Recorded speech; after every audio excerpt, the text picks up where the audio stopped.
Hey everybody, welcome to the next installment of the Dragonfly Paradigm Lunchtime Book Club.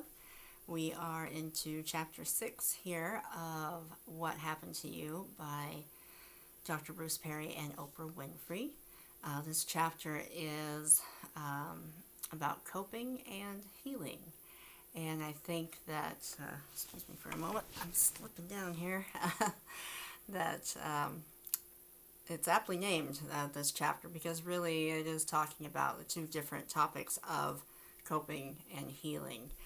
Dr. Perry starts off with talking about two different boys that he worked with that on paper had the same diagnoses but responded differently to the overall therapy approach due to how their earliest experiences were with their immediate caregivers.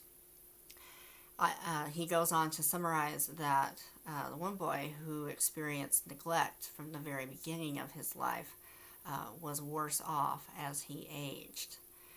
I think that we all can realize that, in and of itself, neglect can be one of the cruelest forms of abuse. But seeing it played out in these pages, it was hard to get through.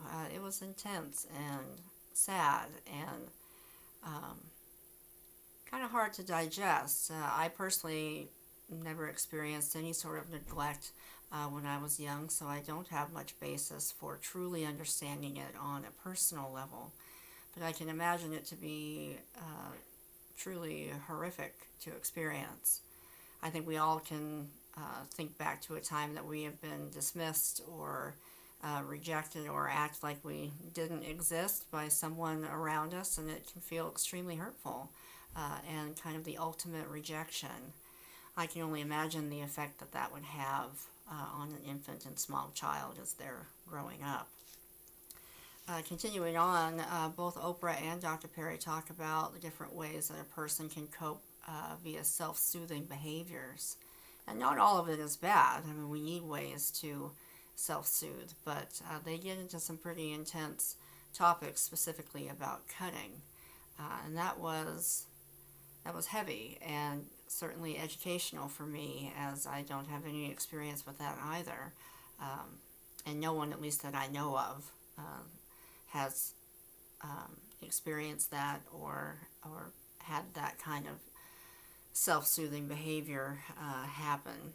But as I was reading it, what kept popping into my mind when they were getting into explaining the why for some of the people that did cut, and how in that dissociative state it can actually feel good, was how perhaps there was an element of control to it too. That the pain coming from the act of cutting was a pain that the person could actually have control over. So instead of pain coming from something being done to them, they were able to have that kind of dominance and control themselves. I would guess that there's probably some research into that particular aspect of that, but it just kept popping up into my mind that maybe there was some sort of, trying to exert some of their own power.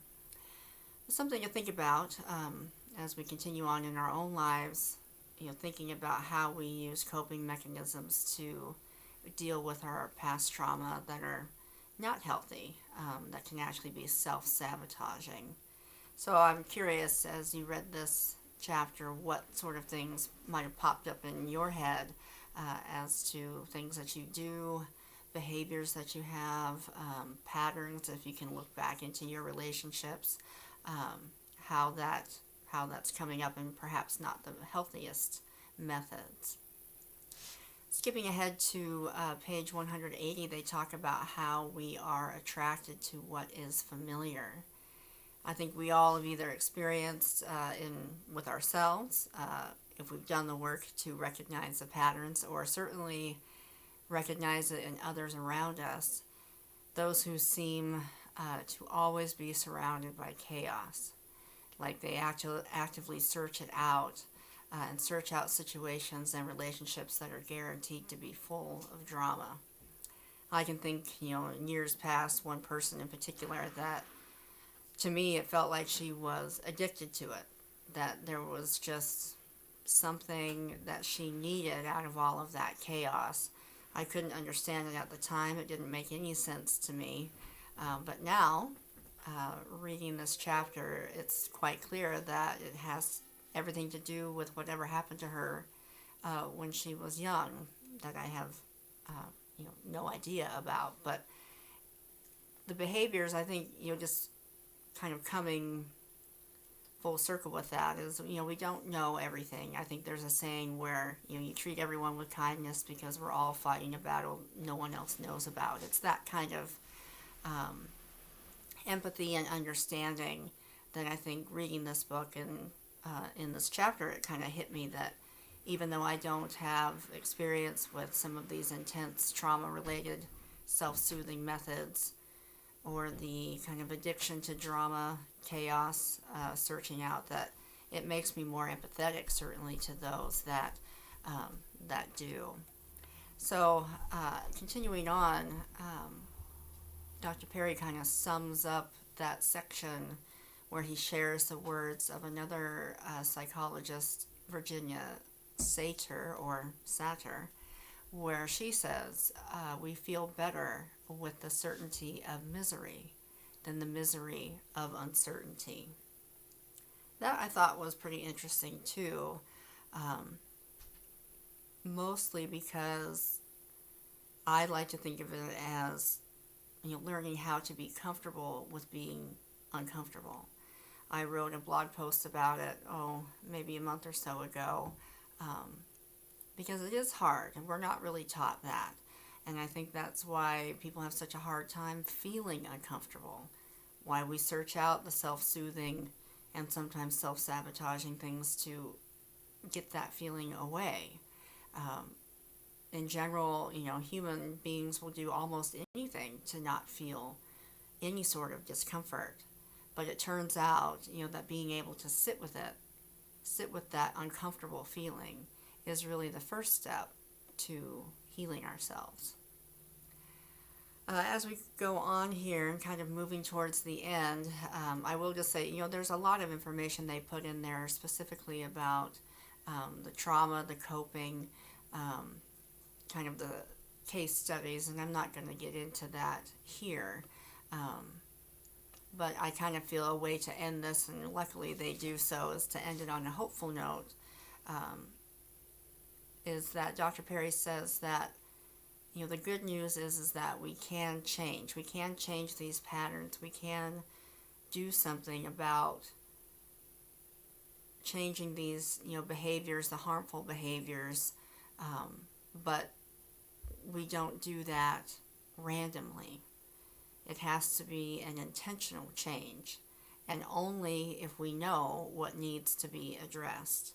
So there's kind of the crux of it. We have to do the work to recognize the specific habit, pattern, whatever it is that's causing these self-destructive, self-soothing behaviors. So the key is to recognize it. But again, it doesn't happen overnight. It takes time, patience, and as Dr. Perry says too, usually some type of therapeutic help if we have access to that.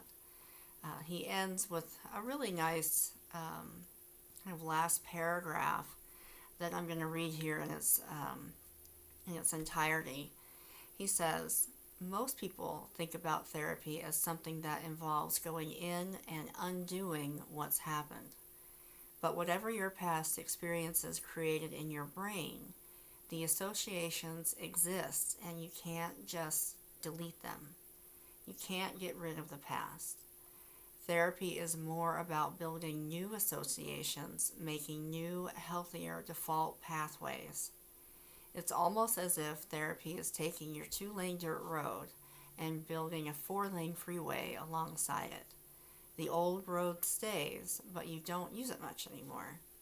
Therapy is building a better alternative, a new default, and that takes repetition and time. I just think that's wonderful. It's a wonderful way of explaining what therapy should be, what therapy is, and the purpose of it. You can't just, hit delete and everything is wiped out. you have no memory of it, you can move on with a clean slate. It doesn't work that way. And I think, the searching out to avoid dealing with our past trauma is the beginning of all this sort of self-sabotage, self-soothing, unhealthy coping mechanisms that really can impact us the rest of our lives. So the takeaways from this chapter, at least for me, are twofold. First, we all have self-soothing and self-sabotaging coping mechanisms that, when we look closer, are actually masking the deep-rooted issues we're most likely avoiding dealing with. And two, everybody could use some therapy.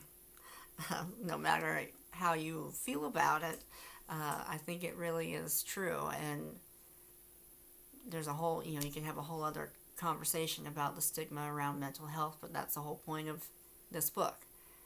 Let's get down to it, and there is work to be done, but under the guidance and tutelage of people that understand the brain. So anyway, I think that the big key kind of to this chapter is that we're realizing that we can change our brains to learn new coping strategies, but we have to be willing to do the work. And it's not easy. There's no, one button to press. There's no, Control Alt Delete to reset the system. We need to do the hard work of recognizing what it is that we want to address. And leaving it, I guess, finally with what Oprah said, that you have to be intentional about what you are doing and why you are doing it. And we may be surprised at what we learn about ourselves. So, there you have it. Chapter 6 summed up nice and neat. And we will be moving on to Chapter 7 for next week. And I hope that you've been enjoying it so far. I know I have.